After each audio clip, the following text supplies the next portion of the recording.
Hello and welcome back to the FPL Tom YouTube channel. In today's video, we'll be covering a very controversial topic. Should we include Manchester United players in our Game Week 1 draft? In this video, we're going to focus on Manchester United's pre-season so far, how the team have been adapting to life under a new manager, and we'll also focus on the best assets to own from Manchester United for Game Week 1.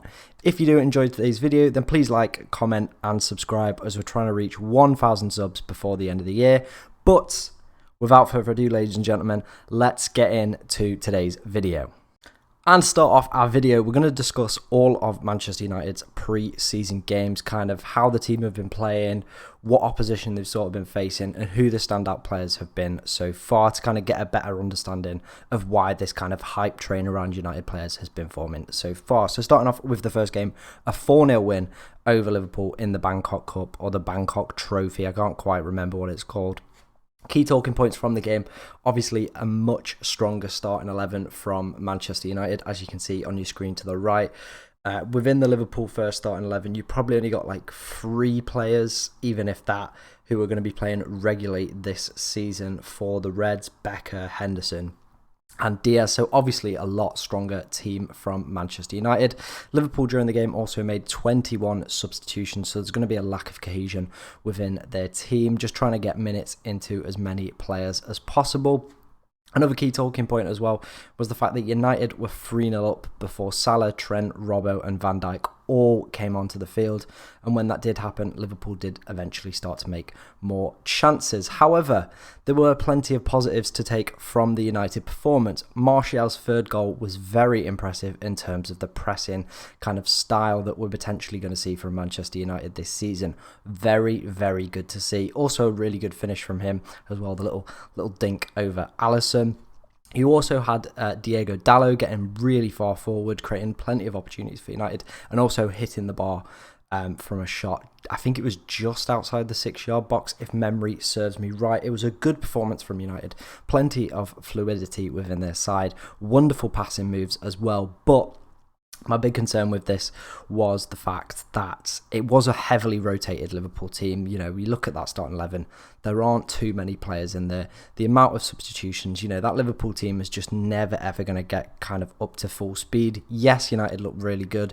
Yes, there was some standout performances, but I don't think we can read too much into this first performance by Manchester United in pre-season.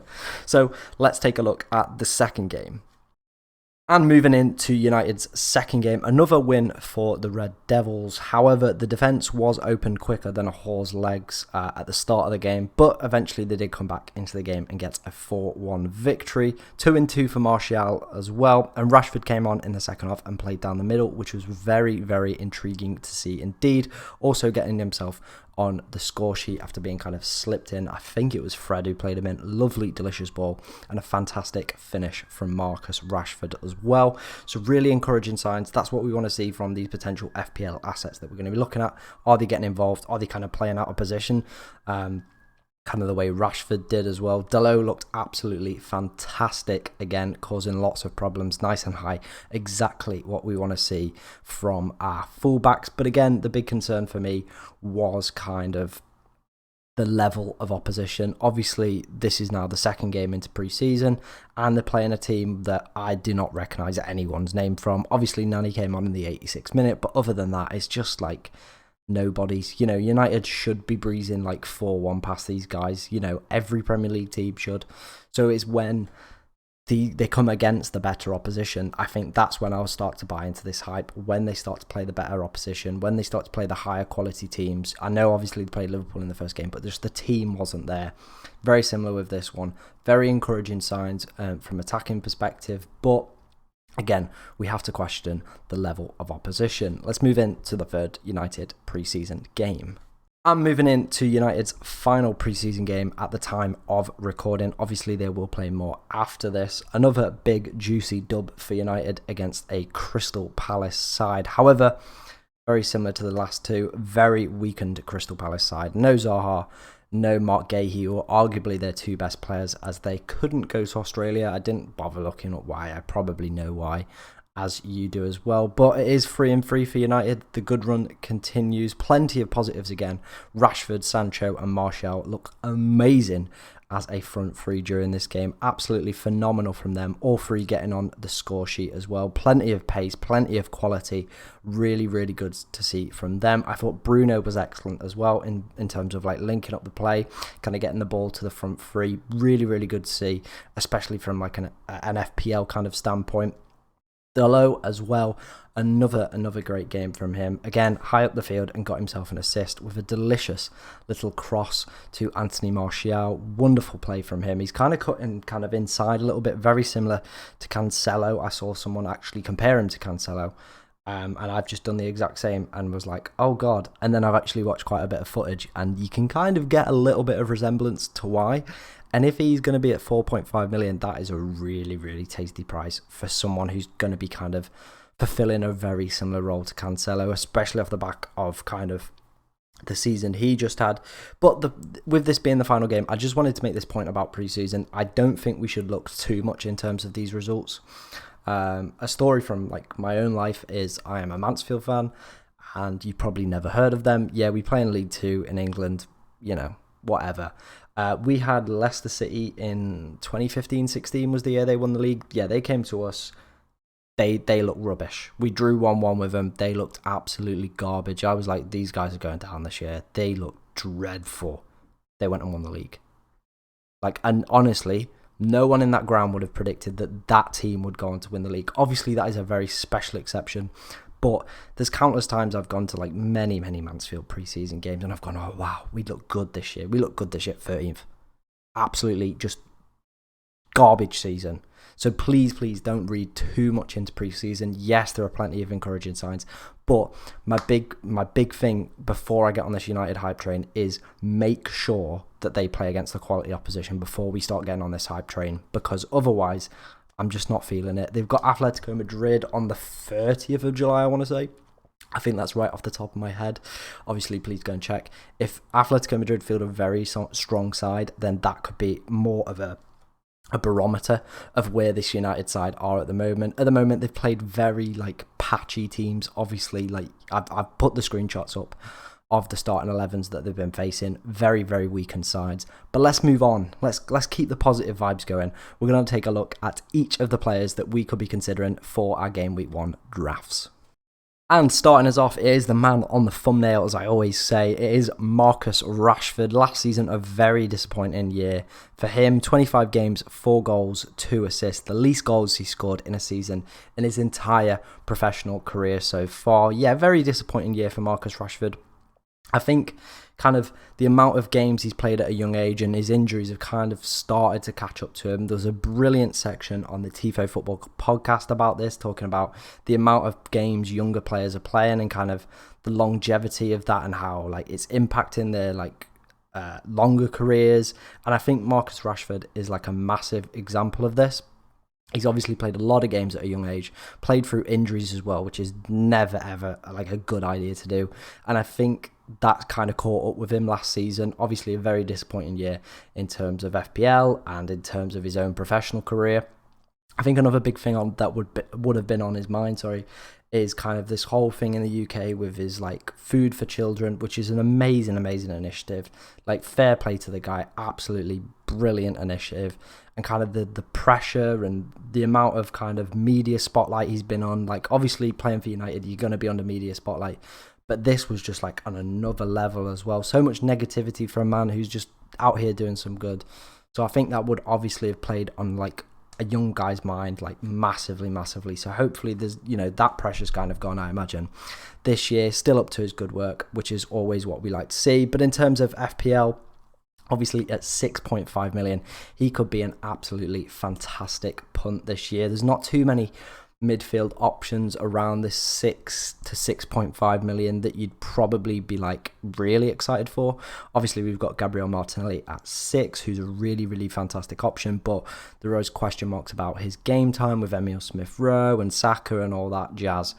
But at 6.5 to get like a top 6 attacker who potentially could be playing week in, week out within this new side, playing up front occasionally as well, as we've seen in pre-season so far, really excites me.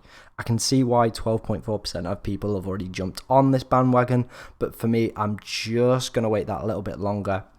Obviously, in terms of fixtures as well for United, Brighton, Brentford, Liverpool, Southampton, Leicester, Arsenal, Crystal Palace and Leeds.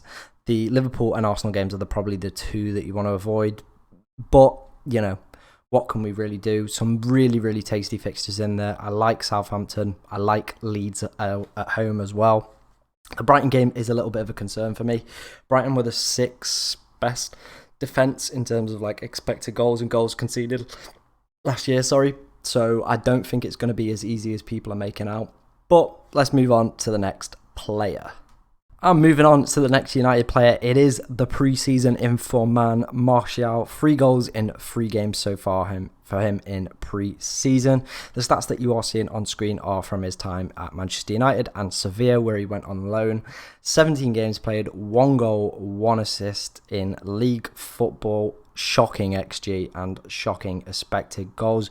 Really, really bad season for Anthony Martial, and it's like back-to-back seasons where he's really, really struggled. The season before last, failing to score 5+ goals for 2 seasons in a row as well for a forward is very, very criminal indeed. Obviously, we know what Anthony Martial is capable of. His best season came in 2019-20. 17 goals, 3 assists. Sorry, not 13 assists. Wow, what a player that would have been. But yeah, 3 assists. At the 7 million as well, so a little bit cheaper than the majority of most forwards within our teams. I think a lot of people at the moment have Haaland, Kane, or Jesus kind of in their front 3, a front 2 kind of fluctuating. Like people have got Kane, people have got Haaland. Anthony Martial does offer a little bit of something different, a different little bit of flavour. Obviously, we've been through United's good fixtures that they do have at the start of the season. He definitely could be worth a punt, but there is a big kind of factor in play with selecting Martial within your team, and it is the Ronaldo impact. Obviously, we're going to come on to talk about that a little bit later, so I'll go into more detail about that, but that's the limiting factor for Anthony Martial for me at the moment. Starting really well, looking good in pre-season, taking his chances. Hopefully that can continue, but we will talk about the other factor a little bit later, so let's move on to the next player. Another player who has been pressing so far in the Manchester United pre-season schedule is Jadon Sancho. Obviously failed to live up to the hype last year, came with a big price tag and a lot of expectations. Obviously being English as well, that never helps. Played 29 games last year, scoring 3 goals and getting 4 assists. Scored 91 FPL points as well, which was less than Fred. Fred scored 93, despite Sancho making 1 more appearance as well, which is never ever what you really want to see, is it? When you're getting outscored by McFred, obviously the big meme himself, it doesn't suggest that you're having a very good season, but we know what a fantastic player Sancho can be. Prior to joining United, the past 3 seasons at Dortmund, 92 games, 37 goals, 41 assists, 78 goal contributions in 92 games is absolutely incredible. There's a reason he came for this price tag, and I think you're going to see it this year. Obviously, at a very interesting price point of 7.5. Obviously, a lot of us have 8 million midfielders who I'm currently deeming as just placeholders within our team. A lot of people have that. So I think you're probably better going for Diaz at the moment, and kind of Diaz or Mount or Foden or Mahrez, wherever you're looking. I think you're better going for them at the moment, and if United can obviously kickstart the season, then I do believe it potentially is worth switching to Jadon Sancho. Nearly 9% of people already have him. I do believe that number will keep rising if United keep like this hype train going. Obviously, I think a lot of it is fueled by United fans and their delusion, but yeah, I do think Sancho will be an option at some point this year. I'm kind of just waiting till after the Liverpool game to bring in my Manchester United assets, if I do want to bring them in, because I do really want to see how these guys get on in a competitive game. And similar to Martial, there is another factor in play with me selecting United assets, and so should be you, to be honest. But let's move on to the final player that I've selected to kind of highlight within this video. And the final player that we're going to discuss in this video is a player who has very, very much caught my eye, and it is Diego Dalot. Poor season last year, in and out of the United squad. 0 goals, 0 assists, 24 games and only 54 FPL points. Really poor season from him. However, he is under a kind of new role, or his role's kind of been redefined under Erik Ten Hag at the moment, and I saw a really good interview that he did with him, and he suggested like he's loving working under him, the little details he's helping him add to his game. That's what you want to hear when a player's coming out like that, explaining the work that him and the manager have been doing to improve his game. Absolutely phenomenal. Obviously, like we said, been doing really well in pre-season so far. 1 assist and also hit the bar. It's very encouraging signs. People are comparing him to Cancelo. I can see the comparison, but like stop. Just stop. That Cancelo's miles better than him. Obviously, another interesting aspect about Dalot as well is he definitely looks nailed to me. It looks like Aaron Wan-Bissaka has been pretty much made surplus to requirements. I don't believe he's gone on the tour with Manchester United to Australia as well. And at 4.5 million, if this guy's a starting right back for a top 6 club, he's going to be getting further forward. Like, his ownership will massively fly up, as will his price. I think Diego Dalot or Rashford are probably the two that if I was looking to get a United asset in my Game Week 1 team, I would take a punt on either one of these two. For me, I'm actually considering Diego Dalot. I do want to obviously see more of Manchester United throughout pre-season, and I do, like I said, I am going to wait till after the Liverpool game to bring these in, but a 4.5 million for an attacking right back who plays for a top 6 side, I don't think we're going to find a better value asset. Let me know, have I convinced you to take potentially a punt on any of these guys? Obviously, I'm waiting personally to see a little bit more of United's opposition, but let me know down in the comments below, are you considering taking a punt on any of these? But with that in mind, let's move on to the final discussion topic around Manchester United's pre-season so far. The final segment of this video is going to focus on how does Cristiano Ronaldo fit into Erik ten Hag's side. Currently, he is still apparently seeking a move away from the club after going around every club in Europe and just knocking on the door, and everyone's out. No one's in. No one wants to have Ronaldo this year. Obviously, if he stays at United, I do believe that massively hinders the other United assets, making them kind of viable, and yeah, it just doesn't make them as attractive, and I'll get into why now. So obviously he is yet to play a preseason game or travel with the squad, so he's not going to be having that cohesion, he's not going to be building the connections with his new teammates. I don't think he'll play the first few game weeks, to be honest. Very similar to what happened with Harry Kane last year, tried to force a move, didn't really happen, and kind of had to work his way back into the team. I believe that's a similar situation that will happen with Cristiano Ronaldo. I don't think Ronaldo suits this United system either that they're going to try and play. Obviously, it is more press orientated, and Ronaldo just, he ain't it. He ain't a presser of the ball, and I mean, he is 36, 37, so like I can kind of expect it. It's not within his game, but I do believe the top level of football is kind of moving to this press and trap kind of set in football. You see it with the top teams, Liverpool, City. You know, City aren't synonymous for kind of their pressing football, but if you watch them play, they set beautifully well executed traps that just catch oppositions out, and that's what the top clubs in European football do. Ronaldo as well had less presses from the front than Bruno Fernandes. In total, he had 182 presses. 49 were successful, giving him a rank of 283rd in the league. Dreadful, especially for a front man. In terms of attacking third final presses as well, Ronaldo only managed 82, giving him a rank of 117. Yeah, it's just not good, is it? I remember looking at the stats as well. Chris Wood had more attacking third presses. Like, Chris Wood. Yeah. It's not looking good for Cristiano Ronaldo, especially with the way that the Premier League and European football is kind of evolving with the press from the front, and he's just not the man, I don't think, to kind of lead that. And with him in the side, I think it makes United, like their assets as well, a less viable option. I think the big thing though that is going to obviously get Ronaldo in this side if he does stay is obviously his name, the brand, everything about Cristiano Ronaldo. He will get goals, he will score goals this year, but at what cost does that come? Obviously there's the commercial appeal as well, and Manchester United are not run like most other clubs. The Glazers obviously care more about commercial revenue rather than on pitch kind of results. And the big thing with Ronaldo is last season, $219 million on Ronaldo shirts alone, apparently, according to an article that I read. Don't know how true that is. Obviously, Manchester United don't receive all of that. They obviously take a slice of the Adidas money. I can't really remember how it works, but are they going to like swap someone who's bringing them in that amount of commercial money? I don't think the Glazers are going to be willing to do that. Obviously, Big Eric as well has to make a decision around whether or not he wants him in the team. He said publicly that he does, but I just don't think that he works well within a system. Let me know, is Cristiano Ronaldo going to stay? Is he a hindrance? What are your thoughts? Is his impact on the team going to potentially diminish others within the team and their impact on FPL? Let me know down in the comments below.